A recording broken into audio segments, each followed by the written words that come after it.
Happy morning बच्चों। Web applications, आज हम लोग वेब एप्लीकेशंस को कंटिन्यू करेंगे। ऑलरेडी हमने 2 सेशंस इसमें कर लिए हैं। आज सेशन 3 से लेकर सेशन 8 तक इसमें देखेंगे हम।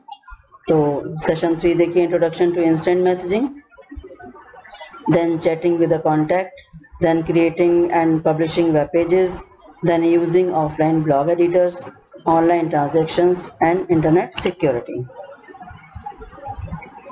Learning outcomes देखिए, students will be introduced to instant messaging. Next है chatting with a contact, creating and publishing web pages यानी कि blog, using offline blog editors. Then students will understand the concept of e-commerce and various online applications. Need to aware about internet security, जो कि बहुत ही ज़्यादा important है। Session 3 में देखिए, introduction to instant messaging. Instant messaging technology is a type of online chat that offers real time text transmission over the internet. क्या मतलब है रियल टाइम टेक्स्ट का मतलब क्या है कि अगर हम किसी को मैसेज ऑनलाइन सेंड कर रहे हैं तो वो इंस्टेंट रिसीवर एंड पर पहुंच जाता है। ठीक है। Key features of an instant messaging are as follows. क्या क्या की फीचर्स हैं, यानी कि क्या क्या इसमें हम कर सकते हैं। इसमें हम टेक्स्ट मैसेजेस सेंड कर सकते हैं, ऑडियो कॉल कर सकते हैं, वीडियो कॉल कर सकते हैं और फाइल्स ट्रांसफ़र कर सकते हैं, और मैसेजेस की हिस्ट्री को भी हम सेव करके रख सकते हैं।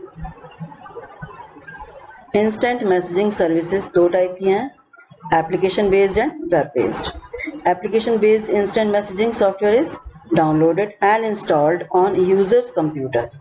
Application based instant messaging software जो होते हैं वो हम अपने कंप्यूटर में या मोबाइल में इंस्टॉल कर लेते हैं या डाउनलोड कर लेते हैं। Some of the popular instant messaging software are, ये नाम दिए हैं, Google Talk, Yahoo Messenger, Skype, Windows Live Messenger, Rediffbol etcetera. Right. Web based instant messaging softwares क्या होते हैं? ये ब्राउज़र पर रह करके ही इनको हम एक्सेस कर पाते हैं, जैसे कि इंटरनेट एक्सप्लोरर हुआ, मोजिला फायरफॉक्स, गूगल क्रोम, ये सारे क्या हैं? ये सारे हैं web browsers. Some of the popular web based instant messaging softwares are Meebo, Yahoo Messenger for the web, MSN web messenger, IMO। अब देखिए व्हाट्सएप क्या है। व्हाट्सएप भी आपका इंस्टेंट मैसेजिंग सॉफ्टवेयर ही है, जो कि एप्लीकेशन बेस्ड भी है और वेब बेस्ड भी है। जब आप अपने मोबाइल में इसको इंस्टॉल करके यूज़ कर रहे हैं तो ये क्या हो गया? एप्लीकेशन बेस्ड हो गया। और इसी के साथ आप इसको ब्राउज़र पर भी यूज़ कर पाते हैं, तो वो क्या हो गया? वेब बेस्ड हो गया। चैटिंग विद अ कॉन्टैक्ट यानी कि गूगल टॉक। देखिए गूगल टॉक जो है, also known as Google Chat, was an instant messaging service. मतलब ये इंस्टेंट मैसेजिंग सर्विस था that provided both text and voice communication. और ये गूगल टॉक जो है मोबाइल वेब ऐप की तरह भी यूज़ होता था, लेकिन फरवरी 2015 में इसका यूज़ बंद हो गया और इसकी जगह पे क्या आ गया? Hang out. और ये जो हैंग आउट है ये भी आपका वेब बेस्ड भी है और एप्लीकेशन बेस्ड भी है। देखिए नेक्स्ट सेशन है हमारा creating and publishing web pages यानी कि ब्लॉग। होता क्या है blog? A blog is a discussion style site used by non technical और technical users for creating personal web pages. मतलब कुछ लोगों को थोड़ा सा ये रहता है कि हमें अपने व्यूज़ लोगों तक पहुंचाने हैं या अपने कुछ अनाउंसमेंट्स लोगों तक पहुंचाने हैं, तो वो क्या करते हैं? अपने पर्सनल वेब पेजेस क्रिएट करते हैं। इन्हीं को हम बोलते हैं ब्लॉग्स। ठीक है। तो blogs are usually managed using a web browser and this requires active internet connection। तो इंटरनेट अगर आपका एक्टिव है यानी कि ऑनलाइन रहते हुए आपको वेब ब्राउज़र यूज़ करते हुए आपको ब्लॉग बनाना है, या फिर दूसरा भी एक तरीका होता है ऑफलाइन ब्लॉग सॉफ्टवेयर्स भी होते हैं जो कि आप अपने सिस्टम में इंस्टॉल कर लीजिए और अपना जो भी आपको पोस्ट किसी को मतलब पोस्ट आपको पब्लिश करना है वो आप पहले उसको रेडी कर लीजिए और जैसी इंटरनेट कनेक्टिविटी मिलती है वो आपका ऑनलाइन पब्लिश हो जाता है। तो इस तरह से दो तरह से हम इनको कर सकते हैं। There are 100 of websites that offer blog services for free. देखिए ये सब साइट्स के नाम है, वर्डप्रेस, ब्लॉग, वीबली, ब्लॉगर, ये सब क्या है आपके फ्री ब्लॉग सर्विसेज देते हैं। अब है क्रिएटिंग अ वेब अकाउंट। देखिए जो गूगल है वो भी आपको ब्लॉग अकाउंट बनाने की फैसिलिटी देता है, तो हम देखेंगे नेक्स्ट स्लाइड में कि किस तरह से वो हम अकाउंट क्रिएट करते हैं।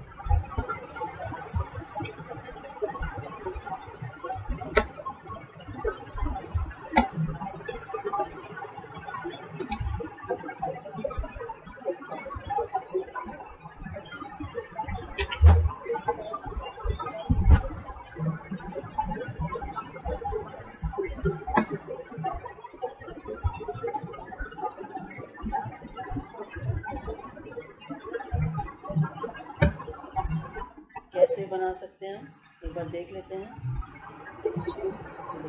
ब्लॉगर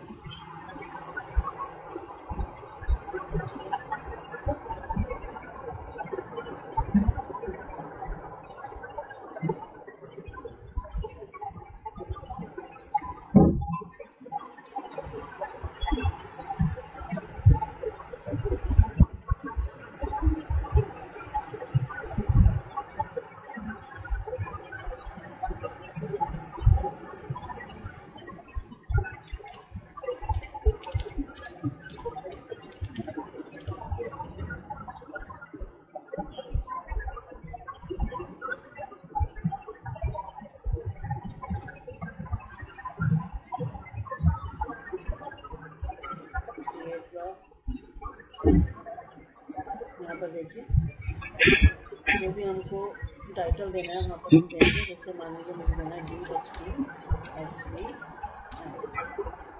अब यहाँ पर हमको एड्रेस देना होगा। सपोज मैं दे रही हूँ DHT।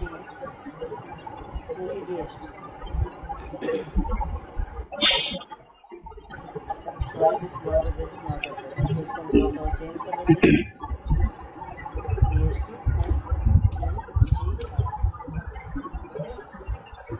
This blog is available. यहाँ पर गेट का ऑप्शन क्लिक करेंगे।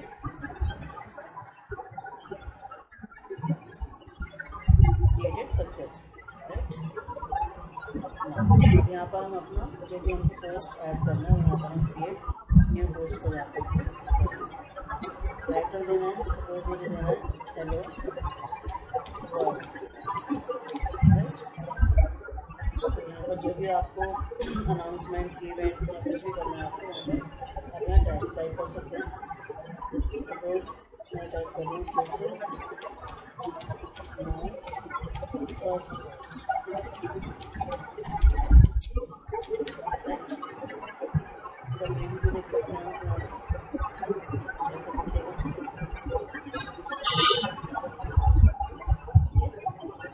प्रीव्यू देखने के बाद अब अगर आप चाहें तो इसको पब्लिश भी कर सकते हैं।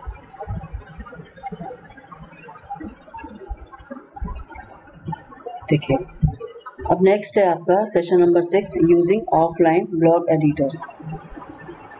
If you do not have an active internet connection, you can create blogs using a blog application and publish the blog whenever internet connectivity is available.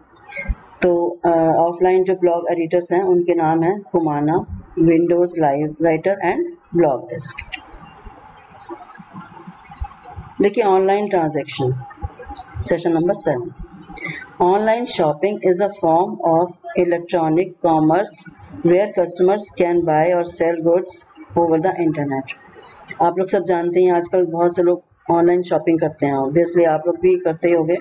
Customers need to have an active internet connection for viewing goods और services. जो भी आपको sites पर goods या services मिलते हैं उनको आप देखते हो जब आपका इंटरनेट कनेक्शन प्रॉपर होता है, offered by a seller, right. Customers can pay online using. अब जब आपको कोई ऑनलाइन शॉपिंग करनी है तो उसके लिए आपको क्या क्या ऑप्शन होते हैं शॉपिंग के लिए? क्रेडिट कार्ड यूज़ कर सकते हैं, डेबिट कार्ड यूज़ कर सकते हैं, या फिर इंटरनेट बैंकिंग को भी यूज़ कर सकते हैं। इसके अलावा आप जब सर्विस आपको मिल जाती है तो उस टाइम पे आप कैश भी दे सकते हैं, यानी कैश ऑन डिलीवरी वाला ऑप्शन भी होता है। Online shopping could be use in situations, मतलब हम हमें किन सिचुएशंस में लगता है कि हमें ऑनलाइन शॉपिंग करनी चाहिए या हम कर सकते हैं। A customer does not have sufficient time to visit stores, भाई किसी पर्सन के पास इतना टाइम नहीं है कि वो एक डिस्टेंस कवर करके जाए स्टोर पर, वहाँ पर देखे, तो वो क्या है कि घर बैठे बैठे ऑनलाइन शॉपिंग में इंटरेस्टेड होते हैं। Visiting a store is more expensive than purchasing A product online. Online जब आप प्रोडक्ट कोई परचेज करते हैं तो वो इतना एक्सपेंसिव नहीं पड़ता जितना कि आपको भी स्टोर में जा करके मिलता है। अ प्रोडक्ट और service that is not available in the local market, कई बार क्या होता है कोई चीज़ें हमको लोकल मार्केट में नहीं मिलती हैं तो वो ऑनलाइन अवेलेबल होती हैं, तो वहाँ पर भी ये कहीं ना कहीं हमें फ़ायदा ही होता है ऑनलाइन शॉपिंग में करने में। नेक्स्ट है आपका some of popular online transaction websites. ये सब वेबसाइट्स के नाम दे रखे हैं, सब आप जानते हैं already, IRCTC, Flipkart, eBay, redBus, ठीक है। To perform an online transaction all you need is a web browser and an active internet connection obviously. In some cases where purchasing is involved you will need a valid credit card, debit card और online banking support refer to as net banking subscription. Some websites even allow COD, cash on delivery, जैसे अभी आपको बताया था, where the users can pay once they receive the product or service। देखिए internet security सबसे ज़्यादा important topic है ये। Internet security is a branch of computer security specially related to the internet, often involving a browser security but also network security. Its objective is to establish rules and measures to use against attacks over the internet. The internet represents an insecure channel for exchanging information, leading to a high risk of intrusion or fraud, such as phishing. This session introduces you to internet security concepts and how to secure online network transactions. मतलब क्या है कि जब हम internet use करते हैं या internet पे कोई ट्रांजैक्शन करते हैं तो हम लोग कहीं ना कहीं रिस्क पर होते हैं, क्योंकि हमारी जब भी हम शॉपिंग करते हैं तो हम अपने कुछ क्रीडेंशियल्स शेयर करते हैं, तो क्या होता है कि ये क्रीडेंशियल्स जो होते हैं कई बार लीक आउट हो जाते हैं, यानी कि कुछ हैकर्स बैठे हुए हैं वो देख लेते हैं, या मतलब उनको कई सारे तरीके पता होते हैं कि वो हमारे क्रीडेंशियल्स को मिसयूज़ करके हमें कहीं ना कहीं वो नुकसान पहुंचाने की कोशिश करते हैं, ठीक है। इसके बाद देखिए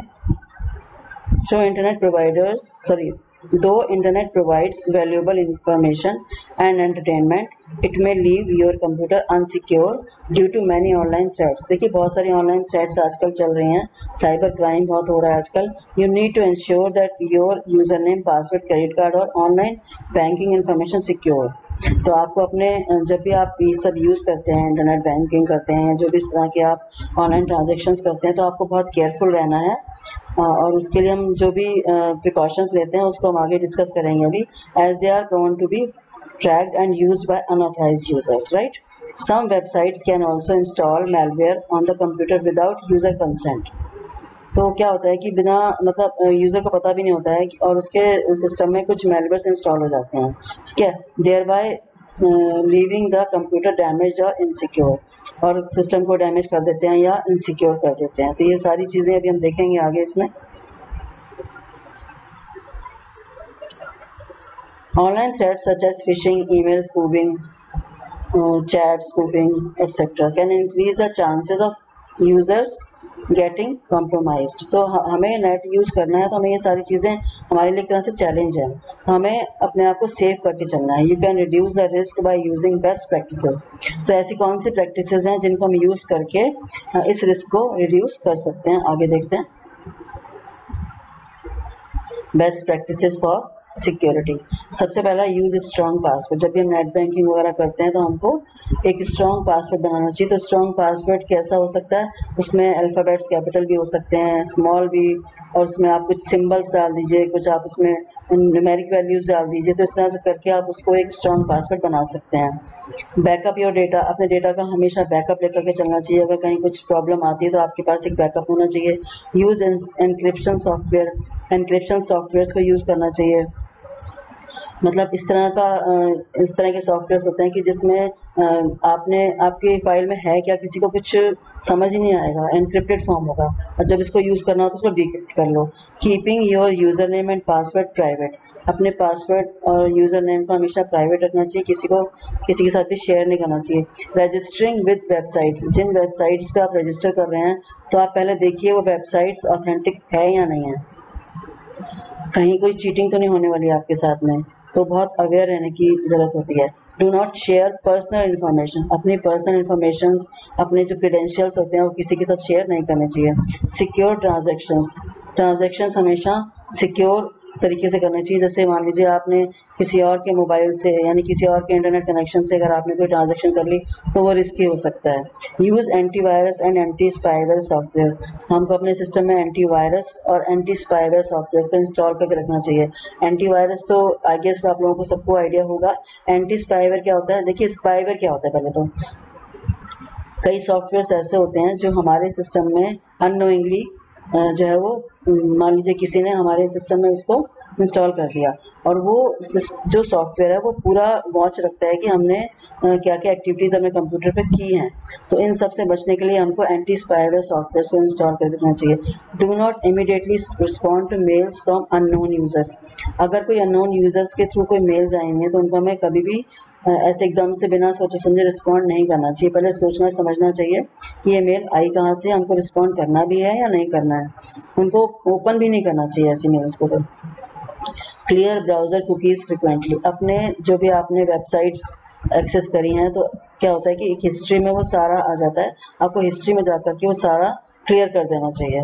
इंस्टॉल फायरवॉल्स को इंस्टॉल कर रखना चाहिए। फायरवॉल भी एक तरह का नेटवर्क सिक्योरिटी सिस्टम है, इसको भी यूज़ करना चाहिए। इससे क्या होता है, हैकर्स जो होते हैं वो हमारे सिस्टम को नुकसान नहीं पहुंचा पाते हैं। Never install software from unknown resources से अपने कभी भी कोई हमें सॉफ्टवेयर इंस्टॉल नहीं करना चाहिए। रिमूव अनवांटेड और अननोन सॉफ्टवेयर एप्लीकेशंस, कई बार क्या होता है कि हमारे सिस्टम में अनवांटेड सॉफ्टवेयर्स होते हैं, वो कैसे आ जाते हैं, मान लीजिए हमने कोई सॉफ्टवेयर इंस्टॉल किया, डाउनलोड किया, तो उसके साथ में कुछ अनवांटेड सॉफ्टवेयर्स भी आ जाते हैं, तो उनको हमें रिमूव कर देना चाहिए। तो बच्चों इतना आज आप देखिए, इसके बाद हम नेक्स्ट सेशन को नेक्स्ट वीडियो में देखेंगे। That's all.